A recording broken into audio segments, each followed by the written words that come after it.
Air beriak tanda tak dalam, air berenang seperti berlian. Izinkan saya para hadirin sekalian untuk mengucapkan salam. Assalamualaikum warahmatullahi wabarakatuh. Waalaikumsalam warahmatullahi wabarakatuh. Alhamdulillah, alhamdulillah, wa syukurillah, wa haula wala quwata illa billahil aliyyil azim. Yang terhormat Ibu Kepala Sekolah SD Negeri 1 Sinarogan, serta Bapak Ibu Guru SD Negeri 1 Sinarogan yang saya hormati. Izinkanlah saya pada pagi hari ini di hadapan Bapak Ibu sekalian bahwasanya saya bukan yang terbaik, saya bukan yang terhebat, tetapi kami selaku calon guru penggerak angkatan 10 Kabupaten Lampung Utara mewajibkan untuk memberikan destinasi apa yang sudah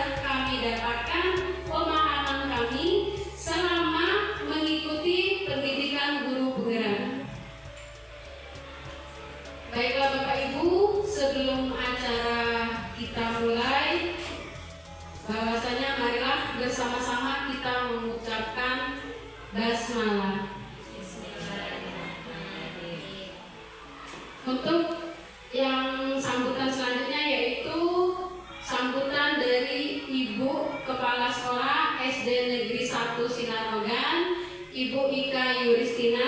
Waktu dan tempat kami persilahkan. Terima kasih buat Bu Erma yang telah memberikan waktu sebentar untuk Ibu berkata-kata sedikit. Assalamualaikum warahmatullahi wabarakatuh. Waalaikumsalam warahmatullahi wabarakatuh. Pertama dan utama yang saya hormati Bapak dan Dewan Guru SD 1 di Sinarogan, dan juga program yang hari ini dilaksanakan, yaitu saya sangat mendukung sekali, yaitu kegiatan calon guru penggerak ya. Ini yang sudah ada di hadapan kita, Bu Ermayanti ya, lagi melaksanakan step by step syarat sebagai lulus nanti jadi guru penggerak sesungguhnya ya. Untuk kesekian kalinya alhamdulillah yang dilaksanakan Bu Erma sudah berjalan dengan baik, lancar, tanpa halangan satu apapun. Semoga nanti sampai di waktunya dia bisa lulus dengan nilai yang baik. Amin, amin, amin. Dan juga saya minta dengan Dewan Guru, Bapak Ibu sekalian, untuk mendukung sekali program guru penggerak ini, karena sangat banyak kegunaannya bagi kita semua, untuk pengajarannya, untuk dedikasinya kepada siswa-siswi kita nantinya ya. Semoga nanti yang belum lulus atau belum bisa jadi guru penggerak, nanti kita doakan semoga kita semua bisa mengikuti jejak Bu Ermayanti jadi guru penggerak juga ya. Yang Ibu Adita akhiri, wassalamualaikum warahmatullahi wabarakatuh. Terima kasih untuk sambutannya Ibu Kepala Sekolah. Mudah-mudahan nanti kedepannya kita semua bisa ikut program guru. Sebelum kita ke acara inti, marilah kita sedikit dulu ya Bapak Ibu ya, penyediaan dulu ya. Jadi Bapak Ibu maju dulu ke depan. Ayo silakan. Pak Budi ada pasangan ini, ada Bapak sama Bu Dewi. Kalau Bapak ikut aja Pak, jadi Bapak Ibu tangannya nanti ke sini, telunjuknya di bawah, telunjuknya di bawah. Nah, nanti kan saya akan bercerita ya. Ada 4 di suatu desa tinggallah satu keluarga yang mempunyai 4 anak kembar. Namanya Dani, Deni, Dani, dan Didi. Kalau nanti saya menyebutkan Dani, pegang tangan, pegang telunjuk kawannya. Misalnya kalau saya pada suatu hari, Deni ini pergi ke kota, Ibu langsung pegang telunjuknya Bu Dewi langsung pegang telunjuknya. Ingat ya? Ya, yang Ibu, yang saya minta namanya Dani. Kan dia 4 nih anaknya, 4 ya. Nah, kita mulai Bu ya. Hah? Pegang, harus dipegang kan tangkap, si Dani harus ditangkap. Harus dapat. Siapa Ibu? Anaknya Ibu? Yang kanan di atas, telunjuknya di bawah. Agak jauhan biar bisa pegang tangan kawannya. Siap ya? Pada suatu hari di sebuah hutan tinggallah satu keluarga. Keluarga itu mempunyai 4 orang anak kembar. Anak mereka bernama Dani. Ayo. Kayaknya bagus sih deh. Dani, sama lagi. Lepas lagi. Dani, Doni, Dedi, dan Doni, oke. Kemudian si Dedi ini, ingat Bu, Dedi. Si Dedi ini ingin pergi ke hutan mencari kakaknya yang bernama Dani.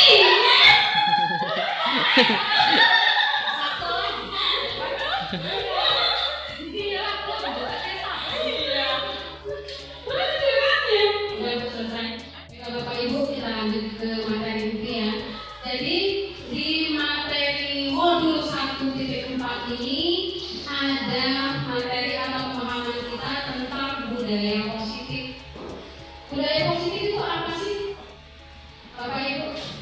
Budaya positif, kebiasaan ya, benar ya, budaya itu kan kebiasaan, positif itu yang baik. Jadi budaya positif itu kebiasaan yang baik harus atau kita biasakan di sekolah kita. Contohnya apa, Bu? Budaya positif yang harus kita terapkan di sekolah. Disiplin. Apa lagi, Bu? Disiplin, kemudian apa? Sopan santun, apa lagi? Banyak ya, Bu ya. Jadi budaya positif itu memang harus kita terapkan di sekolah kita. Kenapa? Dengan adanya budaya positif itu kita bisa membuat atau mendidik anak kita menjadi lebih baik. Menurut pemikiran Ki Hajar Dewantara, filosofi Ki Hajar Dewantara, tahu Bapak pendidikannya, Bapak pendidikan kita mengatakan bahwa kita ini biasanya kita ini seorang guru diibaratkan seperti petani. Nah, sedangkan anak didik kita itu seperti tanaman padi. Kemudian sekolah ini adalah tempat kita untuk bercocok tanam atau berladang. Jadi kira-kira apa yang harus kita lakukan ya ibu-ibu, bahwa supaya hasil tanaman kita itu bisa menghasilkan yang baik atau menghasilkan bibit yang unggul. Apa yang harus kita lakukan Bapak Ibu? Dipupuk ya, dipelihara, dirawat, dijaga. Nah, bahwasanya anak didik kita itu kita anggap seperti tanaman, ibu-ibu. Tanaman itu bagaimana supaya mendapatkan hasil yang maksimal, yaitu dengan cara dirawat, ditanam, dipupuk, disiram, disiangi, supaya tidak ada rumput yang mengganggu. Kemudian anak didik itu menurut Bapak Ki Hajar Dewantara itu berdasarkan kodrat alam dan kodrat zaman, bahwa kita itu sebagai guru itu hanya menuntun Bapak Ibu, hanya membimbing. Kita tidak punya hak untuk mengatur anak itu, mengekang anak itu. Apa yang dimaksud dengan kodrat alam dan kodrat zaman? Kodrat alam itu Bapak Ibu, anak kita itu memang sebenarnya sudah punya bakat tersendiri. Tinggal kita sebagai guru mengarahkan apa yang bisa anak itu kembangkan yang ada di dalam dirinya. Kemudian kalau sesuai kodrat zaman sekarang kita sudah zaman teknologi. Nah, zaman teknologi itu kita sesuaikan pembelajaran kita itu dengan keadaan anak-anak yang sekarang. Seperti itu ya Bapak Ibu. Kemudian kita lanjut, di situ juga ada materi pemahaman tentang 5 kebutuhan dasar manusia. 5 kebutuhan dasar manusia. Nah, ini Bapak Ibu ya, berdasarkan menurut Dr. William Glasser, 5 kebutuhan dasar manusia ini harus terpenuhi. Itu juga yang ada di anak didik kita ya Bapak Ibu, bahwasanya jika dari 5 kebutuhan dasar manusia ini tidak terpenuhi, maka tidak tercapailah pendidikan kita yang semaksimal mungkin. Salah satunya 5 kebutuhan dasar manusia itu yaitu bertahan hidup. Bertahan hidup ya Bapak Ibu, bisa dibilang bahwa kita membutuhkan makan, minum, tempat tinggal. Itu kebutuhan fisik kita. Yang kedua yaitu akan kebutuhan kasih sayang dan rasa diterima. Jadi anak didik kita itu Bapak Ibu bisa kita identifikasi ya. Kenapa sih? Kadang anak kita itu pada saat kita menjelaskan di depan, anak-anak itu kadang seperti ingin mencari perhatian, ya, membuat kegaduhan. Nah, sebenarnya itu Bapak Ibu, dia itu anak kita itu ingin perhatian kita, bahwasanya dia kurang mendapatkan kebutuhan kasih sayang. Kemudian yang selanjutnya kebebasan. Anak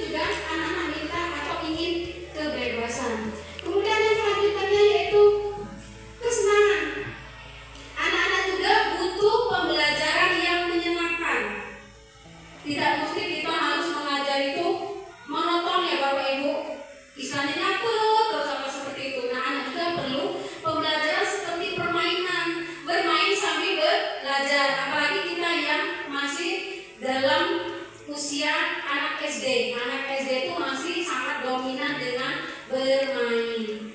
Yang terakhir yaitu penguasaan. Pernah nggak Bapak Ibu mengalami misalnya nih ada anak ya, kita pas proses lagi belajar itu yang seperti ini, bu, aku bisa bu, jawab ini bu, aku bisa bu. Nah di situ bahwasanya anak itu ingin menguasai bu, ingin bahwa dia itu ingin diakui loh bu, oh saya ini bisa loh menjawab. Nah ini salah satunya kebutuhan penguasaan. Kita juga sebagai manusia dewasa membutuhkan juga 5 kebutuhan dasar manusia ini. Bahwasanya kalau kita ada salah satu 5 kebutuhan dasar ini tidak bisa kita dapatkan, maka kita juga tidak akan seimbang ya dalam hidup ini. Seperti itu. Baik Bapak Ibu, di sini ada sedikit cerita ya. Bahwasanya di suatu sekolah itu Ibu Dani sedang menjelaskan pelajaran bahasa Inggris di papan tulis. Namun beliau memperhatikan bahwa Fajar malah tidur-tiduran dan tampak acuh tak acuh pada pelajarannya. Fajar, coba jawab pertanyaan nomor 3. Maju ke depan dan kerjakan di papan tulis. Fajar pun tampak malas-malasan maju ke depan dan sesampai di depan papan tulis pun Fajarnya hanya diam terpaku sambil memegang buku bahasa Inggris dan memainkan spidol di tangannya. Kemudian, ayo Fajar, makanya jangan tidur-tiduran. Lain kali perhatikan. Sudah, sana, duduk kembali. Kira-kira siapa yang bisa? Fajar pun kembali duduk di bangkunya. Hal seperti ini sudah seringkali terjadi pada Fajar seperti tidak memperhatikan. Nah, jadi di kasusnya Ibu Dani ini, Fajar ini tidak mengindahkan apa yang sudah diberikan sama Ibu Dani. Jadi Ibu Dani guru bahasa Inggris. Pertanyaan saya Bapak Ibu, kira-kira Fajar ini kebutuhan dasar apa yang tidak terpenuhi oleh Fajar ini sehingga dia bisa berlaku seperti itu di kelas? Mungkin ada yang bisa menjawab? Mungkin ada ibu-ibu yang bisa menjelaskan dari kasus yang ada di depan? Ya, silakan. Ibu Surti Kantini. Saya akan mendekati masalah dari Ibu Dani terhadap Fajar. Terhadap Fajar ini sepertinya mengalami kebutuhan kekurangan rekan kasih sayang dan perhatian. Ya, menurut saya. Terima kasih Bu Sur. Betul sekali Bu. Bahwasanya Ibu Dani ini sangat apa ya? Terlalu monoton mungkin ya Bu ya. Jadi dia tidak memahami apa kebutuhan dasar apa yang Fajar perlukan. Jadi betul di sini kebutuhan akan kasih sayang ya Bu. Jadi Fajar ini sehingganya membuat apa ya sesuatu ya dia perlu minta diperhatikan dengan Ibu Dani. Kemudian posisi kontrol apa kira-kira yang Ibu Dani terapkan di kelas? Oke, Ibu Kenny silakan. Izin menjawab Bu dengan pertanyaan Ibu tadi tentang posisi kontrol apakah yang cocok untuk permasalahan Fajar tadi. Menurut saya posisi kontrol yang paling cocok dan sesuai itu adalah sebagai teman, karena dikata Ibu Sur tadi dia kekurangan kasih sayang, sehingga dengan posisi guru sebagai teman dia akan memberikan kasih sayang sebagaimana sosok guru dan teman untuk dia, sehingga dia merasa ada seseorang yang menyayanginya. Terima kasih. Oke, terima kasih untuk Ibu Kenny. Jadi bahwasanya di sini posisi yang pas untuk Ibu Dani itu posisi sebagai teman ya mungkin ya. Oke, posisinya sebagai teman di sini bisa kita lihat dari kalimat yang dikeluarkan oleh Ibu Dani itu, ayo pada makanya jangan tidur-tiduran. Lain kali perhatikan, sudah sana untuk kembali. Nah, itu kira-kira itu posisi teman ya, menurut Ibu Penny ya. Oke, kita lanjut. Baik Bapak Ibu, mari kita saksikan ada 5 posisi kontrol yang ada di video ini. Mari kita saksikan kira-kira apa yang sudah Ibu terapkan dan posisi kontrol apa yang sudah Ibu lakukan di kelas.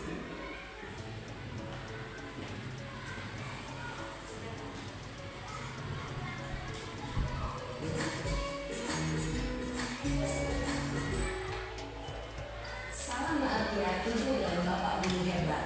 Dalam penerapan disiplin positif restitusi, salah satu program yang dikembangkan adalah 5 posisi kontrol. 5 posisi kontrol dalam restitusi adalah proses perjalanan seorang pendidik agar dapat mengenali dirinya. Pada video kali ini, kita akan membahas tentang 5 posisi kontrol yang dikembangkan oleh Diane Dawson dan contoh penerapannya.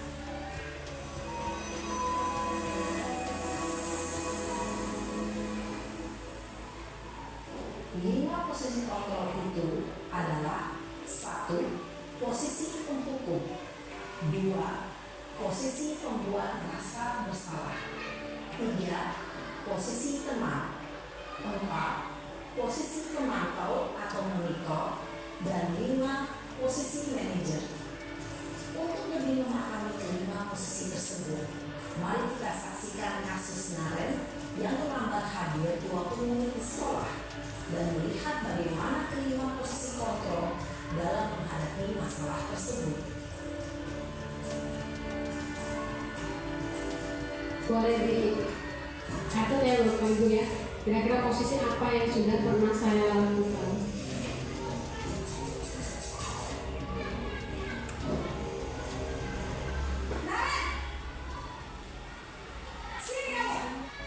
Ini posisi penghukum ya Ibu, ini posisi penghukum.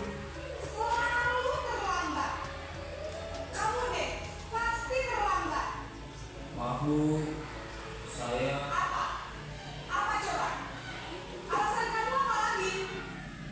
Kapan sih kamu tidak terlambat? Malas sekali ya kamu jadi anak. saya Dasar pemalas. Gak kapok-kapok sih kamu. Sudah berapa kali terlambat? Sana, kamu keliling lapangan basket 2 kali. kenapa saya harus keliling lapangan basket Bu? Kenapa? Kamu melawan ibu. Berani-beraninya jawab. Sudah terlambat, masih berani jawab pula. Sekarang, keliling lapangan basket 5 kali sekalian. Biar kapok. Cepat. Pergi sana ke lapangan basket. Posisi penghukum biasanya berbicara dengan nada tinggi, menghardik, menunjuk-nunjuk, menyakiti. Jadi ini posisi penghukum ya Ibu-Ibu. Posisi penghukum ini bisa kita identifikasi atau bisa kita perhatikan, nadanya tinggi, tangannya berkaca pinggang ini ya, menunjuk-nunjuk, dan suaranya lantang atau keras, menghardik anak. Kemudian apa yang akan terjadi dengan anak didik kita kalau kita menggunakan posisi kontrol seperti ini Ibu-Ibu? Apa?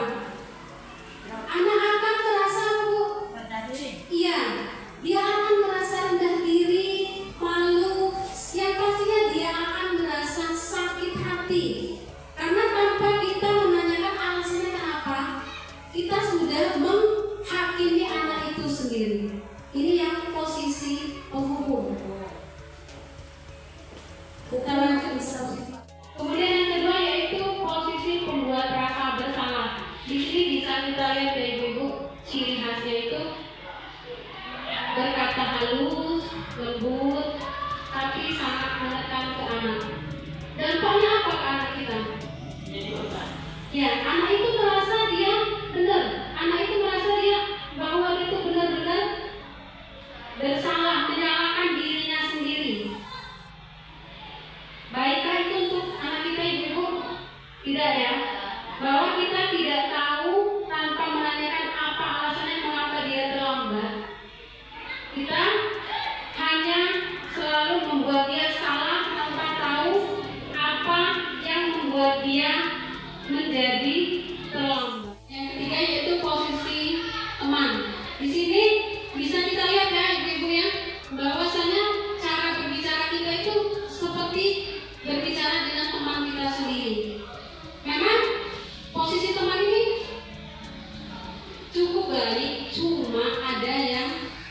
tidak baiknya, yaitu bahwasanya anak kita dampaknya apa kalau kita ada di posisi teman. Dampaknya yaitu Bu, kita itu anak itu tergantungnya hanya pada satu orang. Jadi dia hanya mengandalkan guru itu, dia mau menuruti kata satu orang guru itu, ya. Bahwasanya nanti kalau misalnya diganti dengan guru yang lain, dia akan kembali seperti semula. Posisi pemantau ini Bapak Ibu, bahwasanya guru itu, kita itu hanya mengandalkan data atau berdasarkan tata tertib yang ada di sekolah. Apa yang ada peraturan di sekolah, itulah yang kita terapkan ke anak didik kita. Misalnya kesepakatan sekolahnya apa? Nah, guru itu, kita itu hanya berpatokan pada tata tertib yang ada di sekolah. Apa dampaknya Bapak Ibu bahwa kalau kita menggunakan posisi pemantau atau monitor? Itu dampaknya kita, anak didik kita itu hanya apa ya? Murid itu akan menghitung atau berdasarkan konsekuensi yang ada, ya. Dia hanya memahami peraturan itu tanpa sepenuhnya tahu apa nilai positif, apa nilai kebajikan harus dia terapkan. Yang kelima yaitu posisi manajer.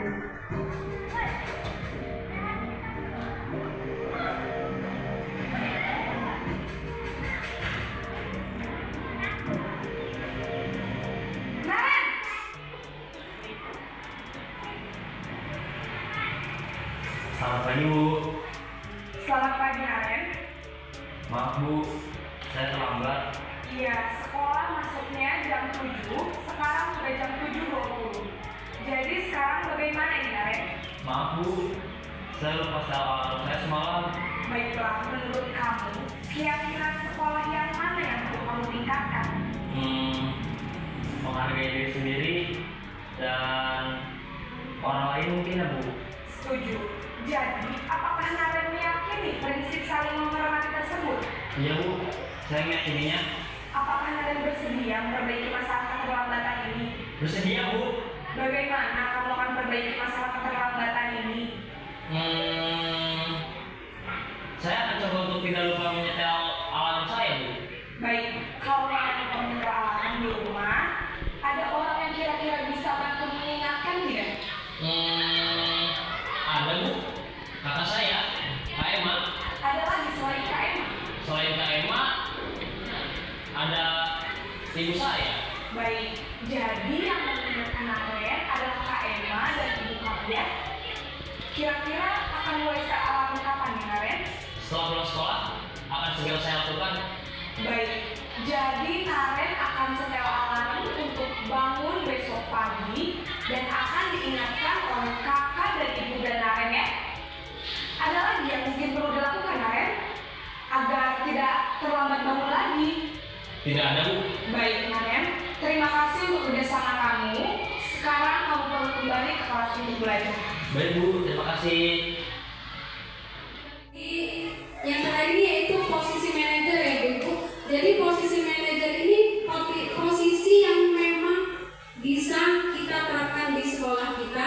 Kenapa? Bahwa anak-anak kita itu kita arahkan ke arah yang positif. Jadi dia bisa mandiri, dapat menyelesaikan masalahnya.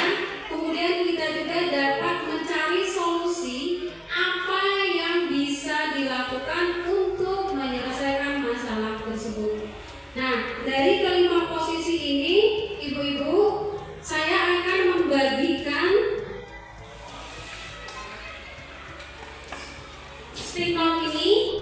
Silakan Bapak Ibu tulis posisi apa kira-kira yang pernah Bapak Ibu lakukan di kelas atau Bapak Ibu lakukan selama pembelajaran.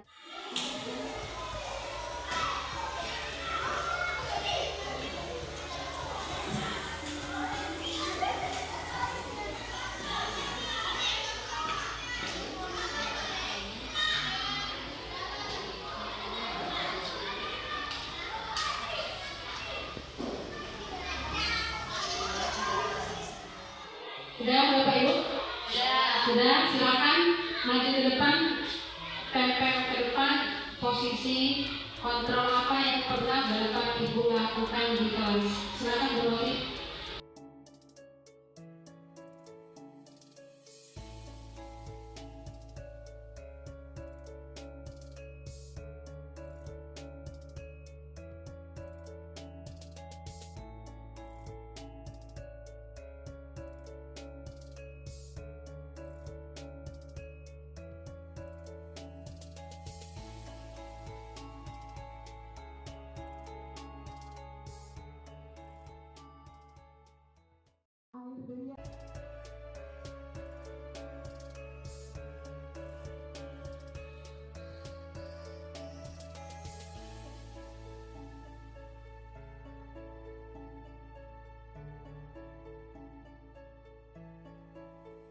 Terima kasih Bu Ibu sudah memberikan masukannya ya, bahwa apa yang biasanya ibu-ibu lakukan di dalam kelas atau posisi kontrol apa yang pernah ibu lakukan di kelas.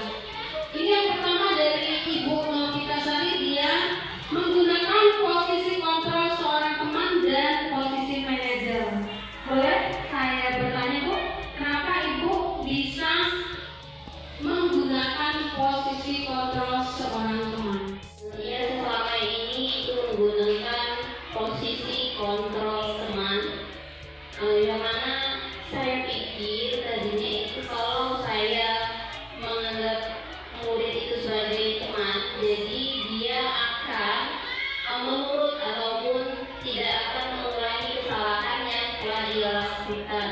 Setelah saya melihat video yang ada sekarang ini, ternyata apa yang saya terapkan selama ini itu adalah salah, karena dengan apa yang saya terapkan, setelah saya tidak ada ataupun saya tidak di kelas dan dimasuki dengan guru yang lain, ternyata anak-anak itu menjadi berubah. Itu saja. Terima kasih. Oke, kemudian ini dari Ibu Nia Alfiana, dia selama ini menggunakan posisi merasa bersalah, membuat rasa bersalah ya. Kenapa Ibu Nia bisa menggunakan posisi kontrol merasa bersalah? Di sini saya selama mengajar itu memakai posisi kontrol, membuat merasa bersalah. Kenapa? Karena yang kita tahu anak kecil, apalagi kan saya bekerja di sekolah dasar, anak kecil itu peka. Mereka peka, jadi kalau mereka kita kasih tahu mereka bersalah, mereka itu sadar. Tapi setelah menonton video posisi kontrol ini, yang saya lakukan mungkin bukan salah, tapi kurang tepat. Mungkin itu saja. Terima kasih. Baik. Oke, terima kasih Bu Nia atas apa yang selama ini Ibu Nia rasakan atau posisi kontrol apa yang sudah Ibu ambil.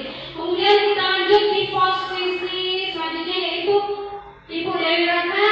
Dia selama ini menggunakan posisi sebagai penghukum. Boleh ya Ibu Dewi, apa alasan Ibu, kenapa Ibu bisa memilih posisi penghukum? Ya, di sini saya sebagai wali kelas 6, mengapa saya mengambil posisi kontrol penghukum?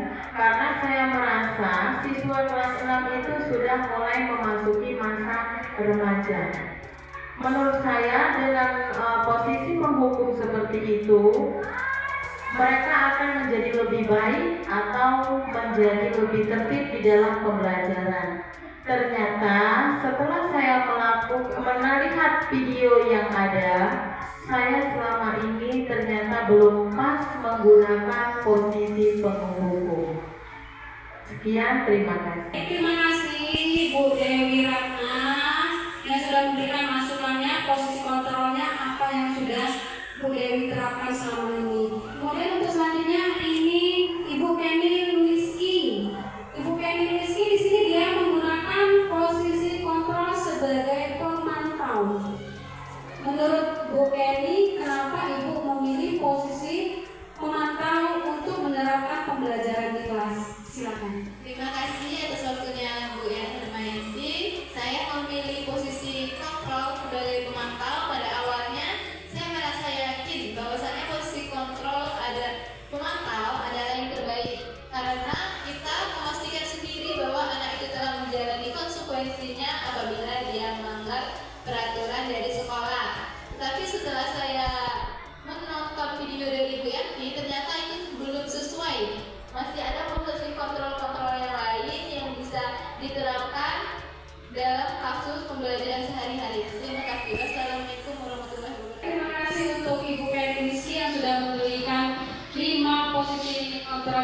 saya pilih yaitu tadi posisi sebagai pemantau. Ini yang terakhir yaitu Ibu Surtinanti, bahwa di sini Ibu memilih posisi manajer. Wah, ini posisi manajer memang betul-betul harus diterapkan ya Ibu.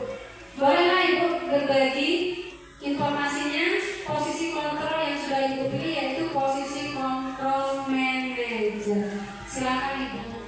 Baiklah Ibu Erma, nanti selaku calon guru penggerak yang sedang melaksanakan tahapan-tahapannya, di sini saya akan coba menjawab untuk apa saya memposisikan kontrol posisi manajerial. Di sini saya gunakan posisi kontrol manajerial karena saya merasa kalau posisi itu saya gunakan, saya merasa aman, merasa akan dekat, tidak terbebani, dan dia akan merasa lebih enjoy sehingga anak tersebut mampu memperbaiki apa yang sudah dilakukan kesalahan-kesalahannya, dan dia mengingat bahwa kesalahan itu harus berubah untuk menjadi positif dan lebih baik lagi. Kemudian dari rasa bersalah tersebut, anak akan membuat tingkah lakunya akan lebih baik lagi dan menjadikan sekolah ini sesuai dengan tujuan, visi, dan misi yang kita miliki. Terima kasih. Baik, terima kasih Ibu-Ibu semuanya. Masih semangat? Masih ya? Alhamdulillah. Tepukannya mana dong? Terima kasih Ibu ya, bahwasanya 5 posisi kontrol yang pernah kita lakukan di sekolah itu memang sangat berdampak kepada pembelajaran kita di sekolah. Untuk selanjutnya yaitu kita lanjut segitiga restitusi. Apa itu segitiga restitusi?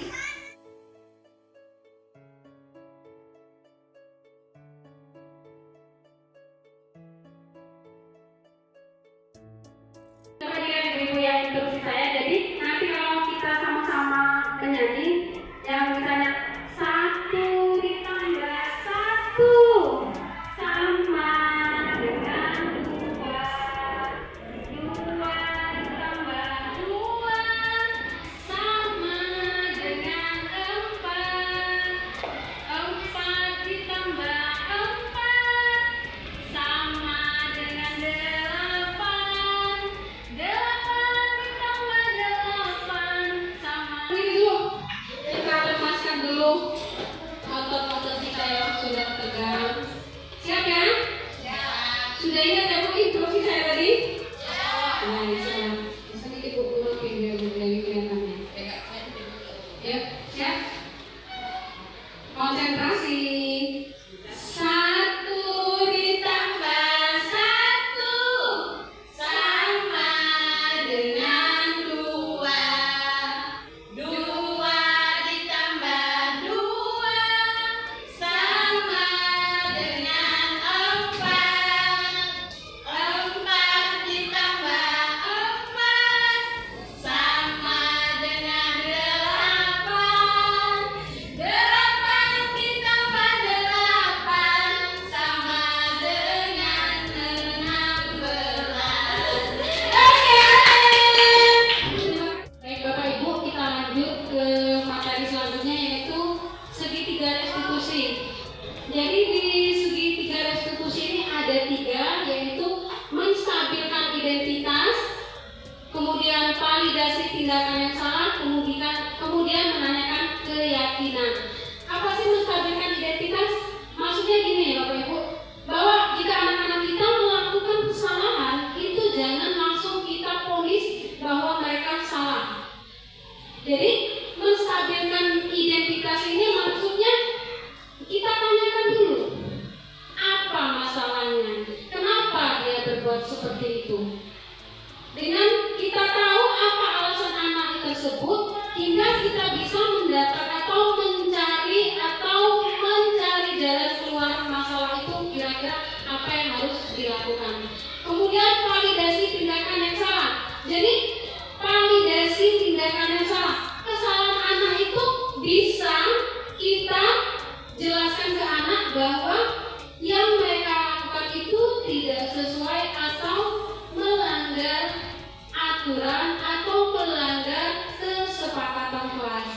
bahwasanya kita di sekolah itu mempunyai tata tertib sekolah yang harus kita patuhi. Kemudian yang ketiga, menanyakan keyakinan. Maksudnya menanyakan keyakinan itu kita menanyakan kepada anak kita. Kira-kira apa yang harus dia lakukan untuk dapat merubah atau dapat menebus kesalahan yang sudah dia lakukan. Berdasarkan segitiga restitusi ini dapat kita ambil atau dapat kita pelajari masalah itu sehingga kita dapat mengambil suatu tindakan. Baik ibu-ibu, di sini ada contoh tindakan validasi yang sudah saya terapkan kemarin. Di kasus satu ini bahwasanya ada anak kita yang pada saat hari Senin itu kita melakukan kegiatan upacara, mereka tidak berpakaian lengkap dan tidak memakai dasi. Dan ini salah satu contoh tindakan validasi. Nah, jadi di sini kita menstabilkan identitas ya. Kita sebagai guru itu bertanya bahwasanya apa alasan anak itu kenapa mereka tidak memakai pakaian lengkap. Dasi, terus ikat pinggang, terus kaos kaki, pakai sepatu. Nah, hari ini ada nggak? Ya, saya pakai apa ikutannya? Ada dulu ikutannya, apa dulu? Ada nggak pakai? Dasi. Nah, di sini mereka menjelaskan kesalahan mereka atau tindakan apa yang telah mereka langgar. Tapi lupa aja, nggak pakai dasi lupa. Berarti dasinya nggak masukin dalam tas tadi malam. Nah, kalau nanti dasi juga, kenapa nggak pakai dasi? Silang, udah lama hilangnya. Nah, berarti kalau hilang harus beli. Kalau hilang-hilang Senin depan, Nah, di sini ibu kita menanyakan kepada anak tersebut, kira-kira kesepakatan apa atau keyakinan apa yang bisa kita ambil supaya dapat memecahkan masalah yang sedang mereka hadapi. Jadi kita bertanya kira-kira apa yang harus mereka lakukan. udah. Kira-kira yang mengingatkan apel di rumah supaya pakai dasi siapa? Ibu. Bisa ya, dipegang ya, janji ya. Bener? Halaman dulu. Nah, yang akan masuk. Nah, ibu-ibu dengan melakukan tindakan validasi ini, anak-anak tidak akan merasa tertekan atau tidak akan merasa bahwa kita sudah menghakimi mereka, tetapi kita di sini hanya menekankan kepada anak bahwasanya kita di sekolah punya tata tertib sekolah dan mereka bisa mematuhi tata tertib yang ada di sekolah. Demikianlah langkah demi langkah ibu-ibu bahwa dari awal kegiatan ini berakhir pada siang hari ini, dan demikianlah pemaparan saya modul 1.4 yaitu budaya positif, bahwa di sini saya merasa sangat berterima kasih atas partisipasi ibu-ibu semua, dan tidak ada kata yang lebih indah selain ucapan terima kasih. Kemudian di akhir kalimat saya mengucapkan ribuan maaf yang sebesar-besarnya jika selama pemaparan saya mungkin ada tindakan saya atau kalimat saya yang kurang berkenan. Saya akhiri, wassalamualaikum warahmatullahi wabarakatuh.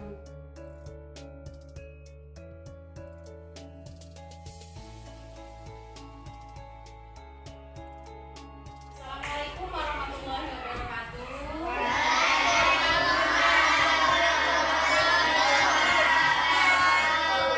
Selamat pagi anak-anak. Apa kabarnya hari ini? Baik. Sehat?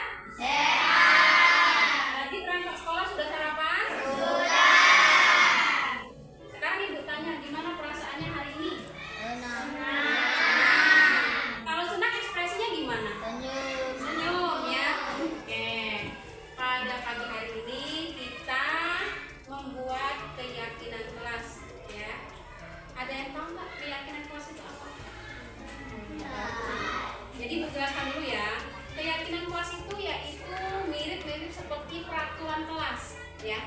Jadi di kelas itu kita punya peraturan, tapi dibungkus atau dengan menggunakan kalimat keyakinan kelas, bahwa nanti keyakinan kelas itu terbentuk dengan adanya kesepakatan dari anak-anak. Kesepakatan dari anak-anak semua ya. Apa sih Bu keyakinan kelas? Misalnya ada kawannya dalam belajar itu mengganggu kawannya lain, atau ada kawannya pas ulangan mencontek.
kita dapatkan ini hasilnya ya nak.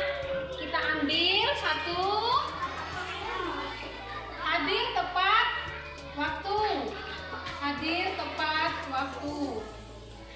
Yang kedua, berdoa sebelum belajar, berdoa sebelum belajar. Yang ketiga, berpakaian rapi dan sopan, berpakaian rapi dan sopan.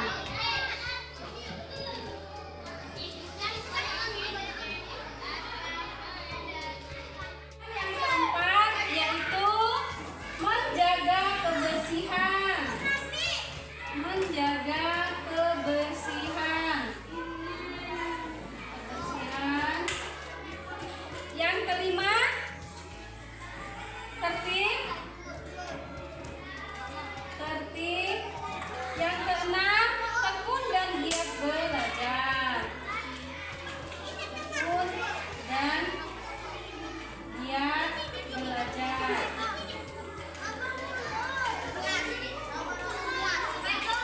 Yang ketujuh, saling menghormati.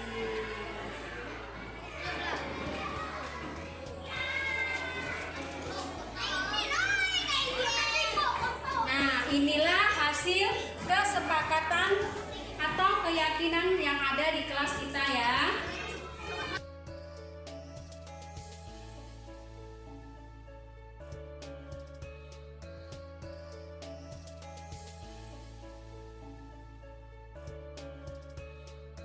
Assalamualaikum warahmatullahi wabarakatuh. Perkenalkan, nama saya Salina Septia Putri. Saya dari kelas 4 SDN 1 Sinaragan. Assalamualaikum warahmatullahi wabarakatuh. Perkenalkan, nama saya Ruzaina Chandra, kelas 4, sekolah di SDN 1 Sinaragan. Assalamualaikum warahmatullahi wabarakatuh. Perkenalkan, nama saya Siti Apreni, kelas 4. Saya sekolah di SDN 1 Sinaragan. Assalamualaikum warahmatullahi wabarakatuh. Perkenalkan, nama saya Detin, kelas 4, sekolah di SDN 1 Sinaragan. Assalamualaikum warahmatullahi wabarakatuh. Perkenalkan, nama saya Abizar Arif Rahman, kelas 4, sekolah di SDN.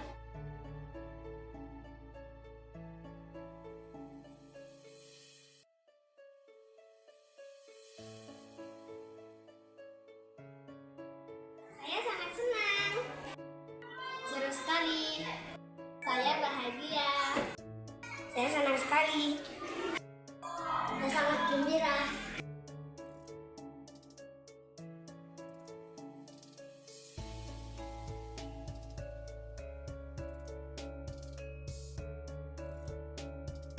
Sangat penting. Bisa menjaga ketertiban kelas. Sangat penting. Bisa menjaga ketertiban kelas. Sangat penting.